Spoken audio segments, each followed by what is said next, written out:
엄마가 들려주는 역사시나 이야기. 9번째, 추발소와 원령낭자.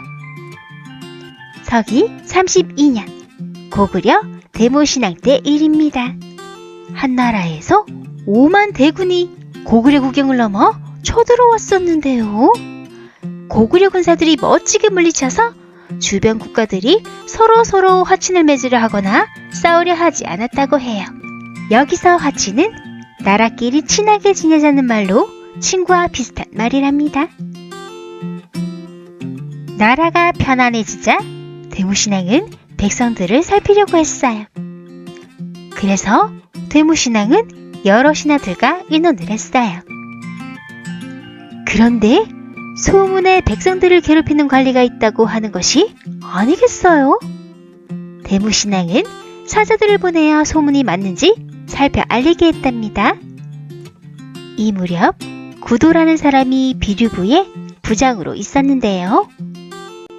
구도의 할아버지는 동명성왕 때 왕을 도와 나라를 세운 공신이었대요. 그래서 구도는 공신의 자손이라 아무도 함부로 대하지 못했다고 하네요. 이런 구도는 백성들의 물건을 함부로 빼앗거나 빼앗을 물건이 없으면 사람도 하인으로 데려오기도 하고, 아무튼 정말 백성을 너무너무 괴롭히는 사람이었어요. 구도가 길을 지나갈 때면 비단으로 장식한 화려한 수레에 군사들을 거느리고 풍악을 울리며 길을 지나갔는데요. 구도가 지나가는 길을 막아서는 사람을 절대 용서하지 않았답니다. 그러던 어느 날, 그날도 역시 구도의 요란한 행차가 지나갔는데요. 그런데 한 처녀가 구도의 행차를 모른 채 머리에 물동이를 이고 지나가는 것이 아니겠어요? 군사들은 일제히 처녀에게 칼을 빼어들었어요. 그러다 이 처녀의 얼굴을 보게 된 구도는 띠용! 이 처녀가 너무너무 예뻐! 우후! 예쁘다. 여봐라. 이렇게 가냘픈 처녀에게 무서운 칼을 들이대다니. 칼을 어서 집어넣거라. 구도는 침을 흘리며 처녀를 쳐다보다 주변의 시선 때문에 처녀를 집으로 돌려보내게 되었어요. 그런데 구도는 자꾸 처녀의 얼굴이 눈앞에 아른아른거렸어요. 이런 구도의 마음을 알게 된 관리가 넌지시 말했습니다. 부장님, 아까 그 아가씨의 이름은 원령이라고 하는데요. 귀족집 낭자이긴 한데 낭자의 아버지가 공부만 한다고 집안을 돌보지 않는다고 합니다. 그래서 가난하게 살고 있다죠. 제가 알아보니 얼마 전 저희에게 쌀을 빌려갔는데 아직 갚지 않고 있답니다. 이번 기회에 쌀 대신 그 낭자를 확 데려올까요? 이 말에 구도의 귀가 팔랑팔랑. 구도의 반응에 이 관리는 원령낭자의 집으로 달려갔습니다. 그리고 빌려간 쌀 대신 원령낭자를 데려가겠다고 했습니다. 너무 가난해서 빌린 쌀을 당장 갚을 수 없었던 원령의 부모님은 슬펐어요. 원령의 가족은 서로 끌어안고 울고 있었어요. 그런데 그때 대무신앙이 비류부로 보낸 사신 추발소는 울음소리가 들려 무슨 일인지 궁금한 마음에 원령의 집 문을 두드렸어요. 원령의 부모님은 처음 보는 추발소에게 그냥 지나가길 부탁했지만 끈질기게 물어보는 추발소에게 있었던 일을 모두 이야기하게 되었습니다. 아니, 이런 나쁜 백성을 도와주려고 있는 관리가 그런 나쁜 짓을 합니까? 어르신, 걱정 마세요. 제가 혼내줄게요. 추발소는 이렇게 말하고는 그런데 그런 의미에서 하루만 재워주시겠어요? 허허, 자네 참 녹설도 좋군. 다음날 아침, 추발소는 원령의 집을 나와 주변 사람들에게도 구도가 어떤 사람인지 알아보았습니다. 역시나 구도를 좋게 말하는 사람은 단 1도 없었어요. 추발소는 말을 달려 도성으로 향했어요.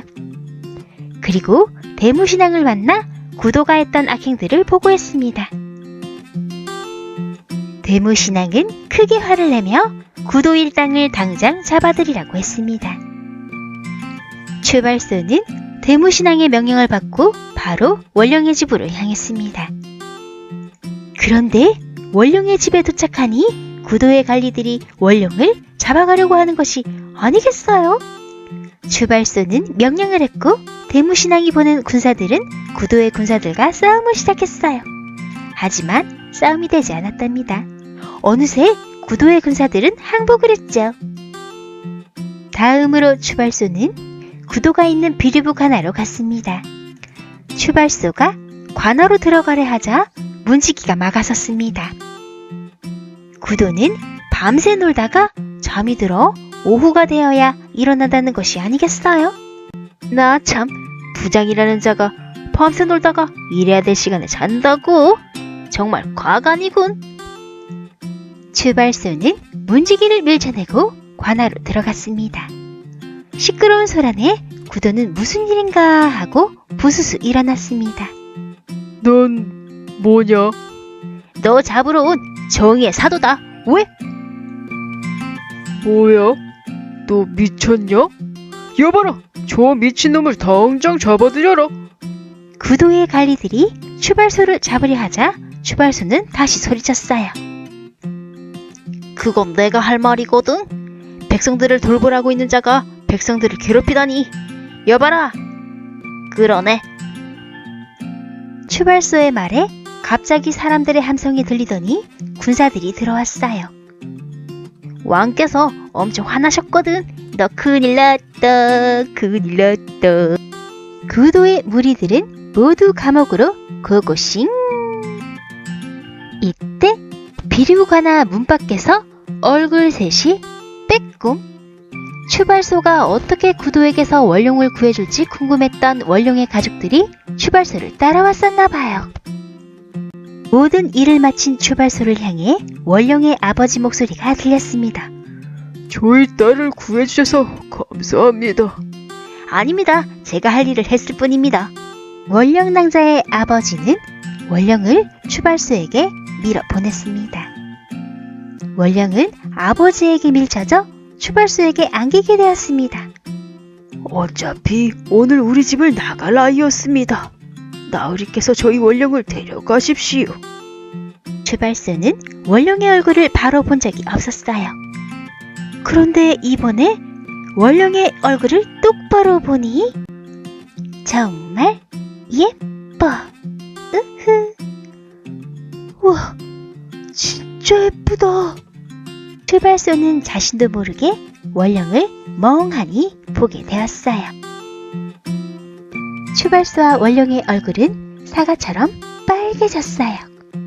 그런데 추발소가 말없이 머뭇거리자 원령이 추발소의 눈을 바라보며 물었어요. 혹시 제가 싫으신가요? 아니요, 절대 싫지 않아요. 당황하며 말하는 추발소를 향해 원령은 미소를 지었어요. 이렇게 추발소는 원령과 딴딴따단 오래오래 행복하게 잘 살았겠죠?